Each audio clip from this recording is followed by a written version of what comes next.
Hello friends, this is the same matter which I dictated in morning, but this matter is at the rate 90 word per minutes.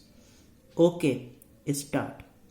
The opposite party filed the written statement denying the allegations contending that after getting married they lived separately and did not live with his parents. The allegation of demand of dowry was denied and the incident dated 24th March 2006 was also denied in the manner in which the appellant had alleged. According to the opposite party, the appellant went to her parents' place during Holi festival, where she was pressurized not to go back to her husband's place, and when pressure was exerted, she consumed poison. The opposite party contended that when he was informed, he rushed and took the appellant to the hospital and got her admitted and took steps for her treatment, but after 2 days the parents of the appellant took her away from the hospital while the opposite party had gone out to purchase medicines. In this regard, the opposite party sent a telegram to the SSP. It was also stated that during the course of mediation, the appellant's parents' inconvenience with the police forced the opposite party to consume poison at the police station, as a result of which he was hospitalized and that the police lodged a first information report against him.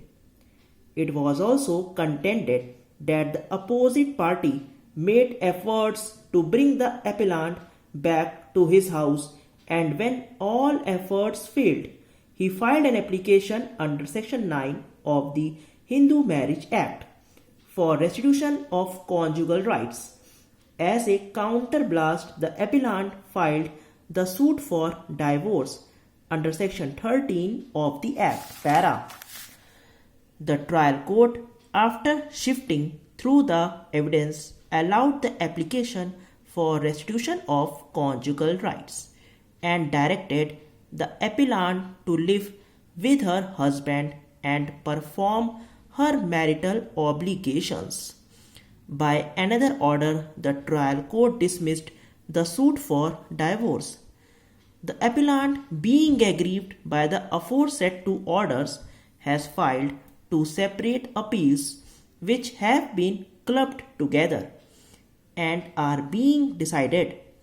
The trial court held that the parties had a love marriage and that they got married after running away from their parental home and that the parents were not involved, and therefore the question of demand of dowry from the side of the husband's parents did not arise. The court below disbelieved the theory of dowry as raised by the appellant, contending that if the opposite party had raised a demand of dowry immediately after the marriage, in which case the marriage would not have been registered. The trial court further found that after marriage the couple were living separately and that the appellant was not living with her in-laws, inasmuch as the appellant could not remember the size of the room or the effects inside the room where she was staying, nor could she remember or recognize her sister-in-law and other members of her husband's family. The trial court held that the appellant could not prove that she was living with her in-laws. The trial court also held that the divorce suit was filed after the application filed under Section 9 of the Act for Restitution of Conjugal Rights. Stop. अगर आपको dictation अच्छा लगा हो तो channel को ज़रूर subscribe करें। Thank you.